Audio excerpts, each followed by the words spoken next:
ഇവര് ധാരാളം കുൽസിതങ്ങൾ അങ്ങ് പറഞ്ഞു വരുത്തുകയാണ് എന്ന് പറഞ്ഞു കഴിഞ്ഞാൽ പത്രോസ് പാത്രിക്കീസ് അവൻ വളരെ മോശമായിട്ട് മലങ്കരയിൽ നിന്ന് പണം അടിച്ചു മാറ്റുമായിരുന്നു എന്നൊക്കെ. അപ്പൊ അദ്ദേഹത്തെ പറ്റിയുള്ള മറ്റൊരു ആരോപണം ആണ് പുതുപ്പള്ളി പള്ളിയിലെ സ്വർണ്ണക്കുരിശ് കടത്തിക്കൊണ്ടു പോകാൻ ശ്രമിച്ചു. പുതുപ്പള്ളിക്കാരാരാ മക്കള് കൊടുക്കുവോ, വിട്ടുകൊടുക്കുവോ? പുതുപ്പള്ളി പള്ളിയിലെ പൊന്നും കുരിശും മറ്റും പുണ്യവാളന്റെ പൂരിശല്ലേ, ഇത് ഈ കള്ള പാത്രിക്കീസ് അടിച്ചുകൊണ്ട് പോകാൻ ശ്രമിച്ചു. അങ്ങനെ പക്ഷെ പുതുപ്പള്ളിക്കാരൻ ചെയ്തില്ല, വിട്ടുകൊടുക്കത്തില്ല. പുതുപ്പള്ളിക്കാരൻ വിട്ടുകൊടുക്കരുത്. സത്യത്തിൽ പുണ്യാളച്ചന്റെ പൊന്നും കുരിശ് പുതുപ്പള്ളിയിൽ ഒരു വീട്ടുകാരെ അവരുടെ വീട്ടിൽ കൊണ്ടുവച്ചിരിക്കുകയാണ്. പള്ളിയിൽ അങ്ങനെ ഇരിക്കണ്ട. വർഷത്തിലൊരിക്കലേ ഈ പെരുന്നാളിന്റെ സമയത്ത് വയ്യൊന്നും കൊണ്ട് കാണിക്കും. അപ്പൊ ഇത് അവരുടെ കുടുംബസ്വത്ത് പോലെ വെച്ചോണ്ടിരിക്കുകയായിരുന്നു. പത്രോസ് പാത്രിക്കീസ് വന്നപ്പം ഇങ്ങനെ ഒരു പൊന്നും കുരിശുണ്ടെന്നും ആ പൊന്നും കുരിശ് ഇങ്ങനെ ഒരുത്തന്റെ വീട്ടിലിരിക്കുകയാണെന്നും അറിവ് കിട്ടി. അപ്പൊ പത്രോസ് പാത്രിക്കീസ് പറഞ്ഞു, അങ്ങനെ ഈ വല്ലവരുടെ വീട്ടിലല്ല, പള്ളിയുടെ കുരിശാണെങ്കിൽ അത് പൊതു സ്വത്താണ്. അവന്റെ വീട്ടിൽ നിന്ന് ആ കുരിശ് എടുപ്പിച്ചു പത്രോസ് പാത്രിക്കീസ്. അതേ തുടർന്ന് ആ വീട്ടുകാർക്കുണ്ടായ അസൂയയും അമർഷവും ദേഷ്യവുമാണ് ഇങ്ങനെ ഒരു കഥ. പുതുപ്പള്ളി പള്ളിയിലെ പൊന്നും കുരിശ് അടിച്ചുകൊണ്ട് പോകാൻ പാത്രിക്കീസ് ശ്രമിച്ചു. ഈ കാര്യത്തെ പറ്റി കണ്ടനാട് ഗ്രന്ഥാവലിയിൽ രേഖപ്പെടുത്തിയിട്ടുണ്ട്.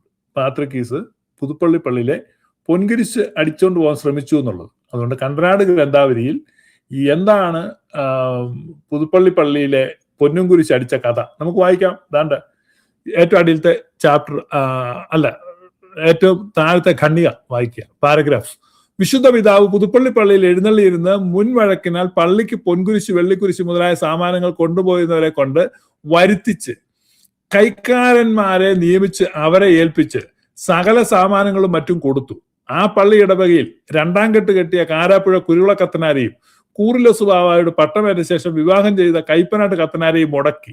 അപ്പൊ ഈ പറഞ്ഞ കൈപ്പനാട്ട് കത്തനാരും ഈ പറഞ്ഞ 2ാം കെട്ട് കെട്ടിയ കാരാപ്പുഴ കത്തനാരും കുരിശ് നഷ്ടപ്പെട്ട വീട്ടുകാരും എല്ലാം കൂടെ പറഞ്ഞുണ്ടാക്കിയ ഒരു നുണയാണ് പാത്രിക്കീസ് ബാവായെ അപകീർത്തിപ്പെടുത്താൻ അദ്ദേഹം പൊന്നും കുരിശ് അടിച്ചുകൊണ്ട് പോകാൻ ശ്രമിച്ചു. പക്ഷെ കണ്ടനാട് ഗ്രന്ഥാവലി എഴുതി വെച്ചിരിക്കുന്നു, ഇത് ചെയ്ത ഇതാണ്.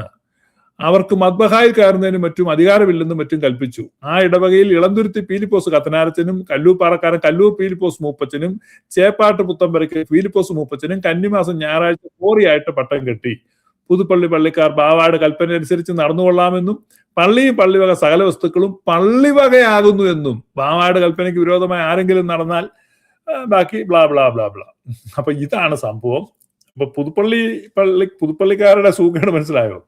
പാത്രിക്കീസിനെതിരെ അപവാദം പറഞ്ഞു വരുത്തുകയാണ്. പാത്രിക്കീസ് പൊന്നും കുരിശ് അടിച്ചോണ്ട് പോകാൻ നോക്കി. പാത്രിക്കീസ് പൊന്നും കുരിശ് അടിച്ചോണ്ട് പോകാൻ നോക്കുകയല്ല, പള്ളിയിൽ നിന്ന് പൊന്നും കുരിശ് കൊണ്ടുപോകാനോട് അതൊക്കെ പള്ളിയിൽ കൊണ്ടുവെക്കാൻ എല്ലാം ക്രമീകരിച്ചു എന്നുള്ളതാണ്. മലങ്കരയിലെ എല്ലാ പള്ളികളിലും സകലതും ചട്ടപ്രകാരം ആകണം എന്ന് കൽപ്പിച്ചു.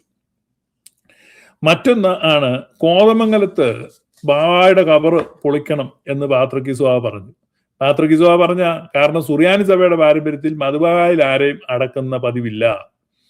അത് സുറിയാനി സഭയുടെ പാരമ്പര്യമല്ല. അത് കേരളത്തിലെ ക്ഷേത്രാചാരങ്ങളുമായിട്ട് ബന്ധപ്പെട്ട് ഈ ഗർഭഗൃഹത്തിന് സമീപം സന്യസ്തരെ അടക്കുക.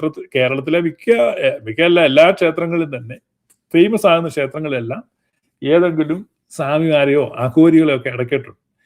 അതിന്റെ ഒരു പവറാണ് ഈ ക്ഷേത്രങ്ങൾക്ക് വരുന്നത്. ഈവൻ ഗുരുവായൂർ പോലും ഒരു അഘോരി അടക്കിയിട്ടുണ്ട്. ഇത് ഒരു ഭാരതീയ രീതിയിൽ അവരടക്കിയതാണ്. നമ്മുടെ തെക്കൻ പ്രദേശങ്ങളിലൊക്കെ പല വീടുകളുടെയും ഉള്ളിൽ ശീമയിൽ നിന്നൊക്കെ വന്ന മെത്രാന്മാരെ അടക്കിയിട്ടുണ്ട്. അന്ന് അത് ഒരു പാവനമായിട്ടാണ് കാണുന്നത്. അതൊരു ഭാരതീയ സങ്കല്പമാണ്. അങ്ങനെയാണ് കോതമംഗലത്ത് മധുബായിക്കകത്ത് അടക്കിയിരുന്നത്. മധുബായിക്കകത്ത് കബർ വെക്കുന്നത് സുറിയാനിക്കാരുടെ പതിവല്ല, നമ്മുടെ പാരമ്പര്യമല്ല എന്ന് പത്രോസ് പാത്രിക്കീസ് പറഞ്ഞു. ഇനി അത് തെറ്റാണെങ്കിൽ ഈ പറഞ്ഞ കെയോസിക്കാര് അവരുടെ മെത്രാന്മാരെ മധുബായിൽ അടക്കി മാതൃക കാണിക്കണം. അത് കഴിഞ്ഞിട്ട് നിങ്ങൾ ആരെയെങ്കിലും മധുബായിൽ അടക്കിയോ? ഇന്ന് നിങ്ങൾ അടുത്തതായിട്ട് കാലം ചെയ്യുന്ന ആളെ നിങ്ങളുടെ മധുബായിക്കകത്ത് അടക്കി കാണിക്കും. നിങ്ങൾ അത് ശരിയാണെങ്കിൽ അത് കാണിക്കണം. അതല്ല ഹീറോയിസം. അപ്പൊ പത്രോസ് പാത്രിക്കീസ് വളരെ കർക്കശമായിട്ട് സഭയുടെ പാരമ്പര്യം, വിശ്വാസം, ദൈവശാസ്ത്രം അങ്ങനെയുള്ള കാര്യങ്ങളിൽ കർക്കശത ഉണ്ടായിരുന്നു. എല്ലാ പള്ളികളിലും ക്രമീകരണങ്ങൾ വരുത്തുവാൻ അദ്ദേഹം പറഞ്ഞു. അദ്ദേഹത്തെ കൊണ്ട് ആകുന്ന വിധത്തിലൊക്കെ മലങ്കരയിൽ ക്രമീകരണങ്ങൾ വരുത്തി. ആ ക്രമീകരണങ്ങൾ വരുത്തുന്നതിന്റെ ഭാഗമായിട്ട് പുതുപ്പള്ളിയിൽ വെള്ളിക്കുരിശും പൊന്നും കുരിശും ഒക്കെ വീട്ടിൽ കൊണ്ടുവച്ച് കുറെ പേര് ഇരിപ്പുണ്ടായിരുന്നു. അവന്മാരുടെ എല്ലാം കൊണ്ട് പള്ളിവകയാണ്. അപ്പൊ പള്ളിവക എന്നുള്ള ഒരു ബോധം, പള്ളിയുടെ കമ്മിറ്റി എന്ന ബോധം, സഭയുടെ അസോസിയേഷൻ, സഭയുടെ കമ്മിറ്റി, ഭദ്രാസനങ്ങൾ, അതുപോലെ തന്നെ സൂനകദോസ്, ഇങ്ങനെയൊക്കെയുള്ള കാര്യങ്ങൾ മലങ്കരയിൽ ആദ്യം നടപ്പാക്കിയത് പത്രോസ് തൃതീയൻ പാത്രിക്കീസ് ബാവയാണ്. അല്ലെങ്കിൽ മലങ്കര സഭയുടെ ശില്പി എന്ന പേര് അക്ഷരം തെറ്റാതെ വിളിക്കാൻ പറ്റുന്ന ഏക വ്യക്തി പത്രോസ് തൃതീയൻ പാത്രിക്കീസ് ബാവയാണ്. പത്രോസ് തൃതീയൻ പാത്രിക്കീസ് ബാവ മാത്രമാണ്. അതാണ് പത്രോസ് തൃതീയൻ പാത്രിക്കീസ് ബാവയെ പറ്റി നമുക്ക് പറയാനുള്ളത്.